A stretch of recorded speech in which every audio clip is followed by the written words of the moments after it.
शिवसेना के कार्यकर्ताओं ने औरंगजेब का समर्थन करने वालों के खिलाफ तहसील में विरोध प्रदर्शन किया। डीएम उमेश मिश्रा को प्रधानमंत्री के नाम 3 सूत्रीय ज्ञापन सौंपा गया। शिवसेना जिलाध्यक्ष बिट्टू सीखेड़ा ने घोषणा कर कहा कि जो भी व्यक्ति या संगठन औरंगजेब की कब्र को तोड़ेगा उसे सीखेड़ा गांव में 5 बीघा जमीन व 11 लाख रुपए दिए जाएंगे। डीएम को ज्ञापन सौंपने के बाद शिवसेना नेता मनोज सैनी ने कहा कि औरंगजेब ने हिंदुओं पर अत्याचार कर हजारों मंदिरों को ध्वस्त किया। इसके बाद भी भारत में रहने वाला कोई भी व्यक्ति औरंगजेब का समर्थन करता है तो उसकी भारत की नागरिकता समाप्त कर देश से बाहर निकाला जाए। सुनिए।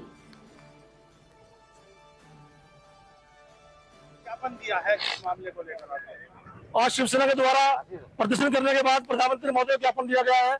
हमने ज्ञापन में मांग करी है कि भारत एक आजाद देश है और भारत देश में औरंगजेब सहित जितने भी मुगल शासकों के नाम से सड़कें बनी हुई है या जनपदों के नाम रखे गए हैं उन सबको हटाया जाए और औरंगजेब सहित जितने भी कुल मुगल शासकों की कब्रें यहाँ पर देश पर है उनको भी हटाया जाए और उन कुल शासकों की कब्रों पर किसी को सजदा करने का कोई अधिकार न दिया जाए।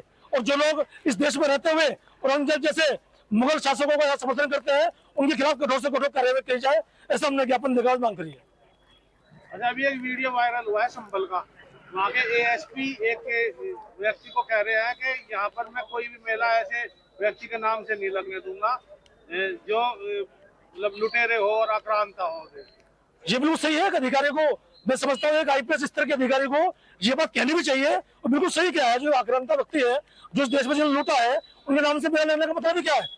उन्होंने बिल्कुल सही कहा जो परमिशन नहीं दी और बल्कि मैं यहाँ तक कहूँगा जो लोग उनके नाम से परमिशन मांगने आए हैं उनके खिलाफ कानूनी कार्रवाई भी होनी चाहिए और इस देश को ऐसे एसपी और अनुज चौधरी जैसे पुलिस अधिकारी सख्त आवश्यकता है और ऐसे लोग ही इन गद्दारों के मंसूबों को नाकामयाब करने में सक्षम है। ज्ञापन दिया है, प्रदर्शन किया है इस मामले में। देखो, ज्ञापन भी दिया, प्रदर्शन किया, इसके बारे में आप लोगों को इन्होंने बता दिया, लेकिन मैं तो आपके चैनल के माध्यम से एक आध घोषणा कर रहा हूँ कि जो भी कोई औरंगजेब की कब्र को कोई ट्रस्ट या व्यक्ति ध्वस्त करेगा उसे मैं गांव सिखेड़ा के अंदर 5 बीघा जमीन दान में दूंगा ताकि वो इस क्षेत्र में यूपी के क्षेत्र में महाराणा प्रताप और संभाजी के नाम से एक ट्रस्ट बनाया जाए। बहुत सुंदर, जो महाराष्ट्र वाले भी देखने आए, इसलिए 5 बीघा जमीन मैं अपनी उसको दान करूंगा। तो ये मन में कैसा है आपके? ये हिंदुत्व की भावना से, क्योंकि जिन लुटेरों ने हमारे करोड़ों हिंदू भाइयों को मार दिया, घर से बेघर कर दिया, तो ये मन में एक जलजला उठा कि उन आक्रांताओं की जो कब्र ध्वस्त करेगा और जिन्होंने इनके ऊपर ये कब्र को सत्यानाश कर देगा, खुरमुर कर देगा, उसको वहां पर गांव सिखेड़ा में 5 बीघे जमीन दे करके और महाराणा प्रताप और संभाजी के नाम का वहां पे एक म्यूजियम बना करके अपनी आने वाली पीढ़ियों को संदेश दिया जाएगा कि हमारे सनातन धर्म के रखवाले इस तरह के होते थे।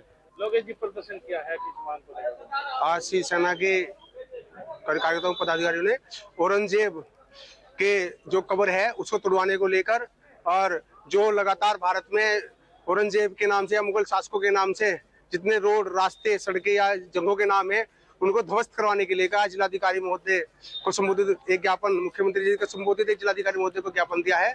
हमने मांग करी है कि जितने भी औरंगजेब की कब्र के समर्थन में जो लोग आ रहे हैं उन पर सख्त से सख्त कानूनी कार्रवाई की जाए और जितने भी भारत में मुगल शासकों के नाम से जितने भी रोड हैं, स्थान है, उनका नाम बदला जाए। अभी दिल्ली में वक्फ बोर्ड को लेकर प्रदर्शन किया गया है, उसको लेकर वक्फ बोर्ड ने भारत की आधे से ज्यादा संपत्ति को लूटने का कार्य किया है।